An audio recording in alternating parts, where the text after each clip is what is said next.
Hello you guys, welcome back to this special review here. The reason why I call this special is because it is October, and that is my favorite month because it's the month of my favorite holiday, Halloween. So I decided that for this month, at the end of each week, I'm going to review a movie that I really like to watch during this time of the year. And that today, I'm starting off with one of my favorites, the 2007 horror flick, Trick or Treat. You gotta be kidding me.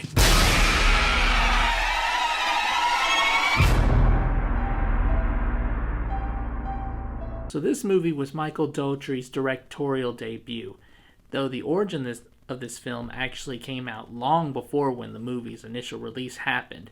Turns out this origins of this movie date back to the 90s when Micheal Dougherty made an animated cartoon of one of the characters that would eventually be in this movie. Though the movie went through development hell because nobody wanted to make it, hence why it took so long for it to come out, from late 90s and not coming out till 2007. When the movie finally did come out, it only premiered at a couple film festivals, and then it garnered such attention, it still only got a limited theatrical release. And with how great this film was, the limited release it got, I found kind of insulting, because I find this movie to be one of the best horror movies that came out between 2000 and 2010. Let me give you a little background info as to why. Trick or Treat is an anthology film, so it's a bunch of different short stories with a bunch of different characters. They're all different within themselves, but yet they're all connected to each other by one central figure. And that central figure is Samhain, or Sam for short. He's the demonic spirit of Halloween. Now, when I first saw this movie, a demonic spirit on Halloween night didn't sound very, original to me.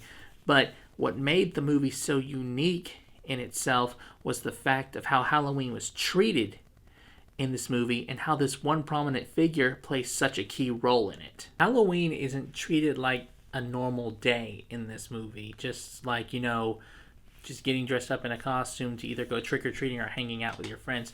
They treat Halloween like tradition, like certain traditions have to be followed, kind of like traditions that are followed during Thanksgiving or during Christmas. But the traditions are more like rules that have to be followed. In order to make it through the night, you have to follow these rules. And that's where Sam's purpose comes into play. His purpose in the movie is to make sure people are following the rules of Halloween. And if someone happens to break these rules, then that's when he pays them a visit. And usually these visits end up in lethal results. Because, Sam carries a lollipop with him that has a bite in it. And let's just say it's probably as deadly as Michael Myers' knife. All the short stories involve someone following and breaking the rules. And Sam is always there somewhere in these stories. In some stories, he's in more than others.